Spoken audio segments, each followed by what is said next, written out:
Pushers suck.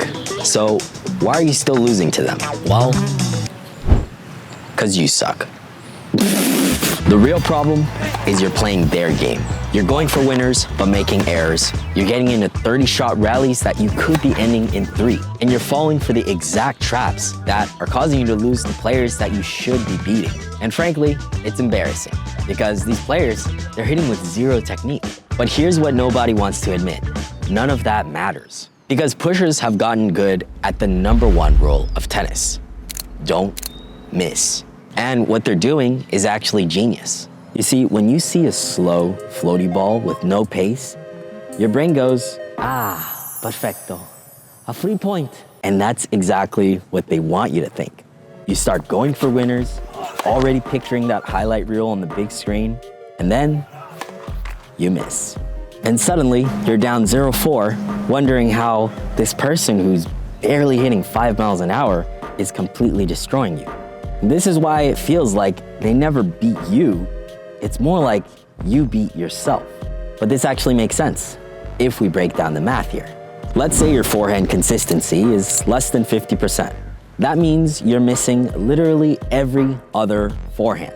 So all the pusher has to do is make sure you hit enough forehands and then you'll eventually miss. It's that simple. But here's the good news. Every pusher has a kryptonite, a strategy they lose almost every time against. They just hope you never find it, except you just did. Starting with strategy #1, the neutral versus attack formula. You see, just by knowing which balls to attack, you're already ahead of 90% of other players. Here's what I see all the time. The player misses a shot, then I ask them, what were you thinking on that shot? And they go, I don't know. And there lies the first problem. Without intention, there's no execution, and you're just swinging on hopes and prayers. Now, other players do have intention, but it's the wrong one. They go for winners from ridiculous positions, and every shot feels like a gamble. Now, I know you'll see me get away with these shots, but make sure you do what I say, not what I do. And then there are the good players. You recognize them immediately. Always on balance, always in control. And when they win the point, it doesn't look like luck. It looks like a formula, and that's because it is. Neutralize when you have to, and attack when the opportunity arrives. Most players get this wrong in one of 2 ways. One, they're either too passive, playing into the pusher's game and getting stuck in 30-shot rallies going nowhere. Or 2, they're too aggressive, attacking from positions they have no business attacking from, 30 unforced errors. And the key in balancing this is knowing which shots to neutralize and which shots to attack. If you're on balance and the ball is in your strike zone about waist to shoulder height, then you've got the green light to attack. And I'll show you exactly how in step 2 and 3. But if you're off balance or the ball is too high, too low, then red light. Wait to neutralize it, hit deep down the middle or across court. That way, you can wait for a better, smarter opportunity. Sounds easy, right? Well, the challenge is making the right decision in a split second under pressure when you have no time to think. So the next time you're on the court, I want you to try this drill with me to hone in that shot selection. When you're in a rally, call out attack when you're on balance and looking to finish the point. Then call out neutral when you're trying to reset and wait for a better ball. This drill is going to help you clarify exactly where you're strong from, not just when I get a forehand. You'll know what position you're in, what contact height, how close to the baseline, how fast the incoming ball is. And when you develop this level of specificity, something clicks. That ball comes in, and your confidence for finishing that point goes through the roof. And you'll notice almost immediately that your shot quality and your consistency will improve, eventually earning you that weaker ball that you're able to attack using strategy #2. You've probably heard this advice before. Stop going for winners. It's probably costing you matches from errors alone, and worse yet, you're missing a satisfying opportunity to run your opponents all over the court and make them suffer. And sorry to go off script there. I was just imagining Daytree. Let's say you hit a winner. Well, great. You won 1 point, but not much else has changed. The point still resets. You start the next point and roll the dice all over again, hoping that that down the line forehand paints the line for 2 hours straight. But watch what happens when you try this instead. Place the balls deep to the corners, 2 times, 3 times. Well, now your opponent starts hitting the next point, breathing a little harder, their legs burning just a little more. And this compounds. I don't know about you, but for me, the one thing more impressive than beating opponents with winners is beating them without even looking like you're trying. See, pushers hate this because their game plan is based on you missing, not them running. But when you force them to move, their strategy falls apart because 30 or 60 minutes in, they hit that wall of fatigue.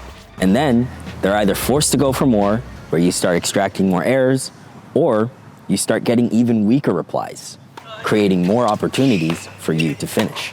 Either way, you've just successfully turned the tables. If that sounds good to you, then add this simple drill progression to your next warm-up routine that I'll go over in the next 60 seconds. Drill number 1 is to hit deep down the center. Your only job here, hit deep down the middle. Use your hips, loosen your arm for a big extension, and keep a stable head. This is priority number 1 because the first thing to go as soon as we start focusing on aiming is looseness. So hit 3 feet over the net and pass the service line. For drill number 2, we have the cross-court service line rally. Now, it's time to shrink the target. Go to the corner of the service line and you're gonna rally cross-court. The goal is to get the ball to land inside the service box. Seems simple enough, right? But how fast can you hit without hitting out? The answer comes down to how fast you rotate from your shoulder, giving you that natural topspin to dip the ball down. And this is gonna open up angles you never had before. For drill number 3, we have the alley rally. Now we go down the line. And if you pull up on this shot, then you're gonna destroy control because it's very easy to rotate or pull off on the ball and spray the ball or hit thin when you move your body too much. So the big focus here is extension. Stay low, move forward into the ball, keep your head still. And a good exercise here is to point toward your target as you finish. Once you're feeling good, loosen the arm to complete your follow through. Drill number 4 is one of my favorites. We have 2 cross, 1 line. This is where it all comes together. You can do this with a ball machine or a partner. And the pattern here is simple. Go deep cross, then angle cross, and then down the line. This is how pros consistently stretch opponents out before coming into the net. Now this drill is all about opening up the angle and mastering your directional control. So run these 4 drills and you'll start destroying their legs and lungs. And now for the final piece, we're gonna take away a pusher's favorite thing. We're taking away their time. Watch Federer, he's dominating this point, and it looks like he's barely even trying, right? You see, by taking time away from his opponent, he doesn't even have to swing big. Now, most rec and junior players do the opposite. They make their lives unnecessarily difficult because they stand back and try to rip it from the baseline.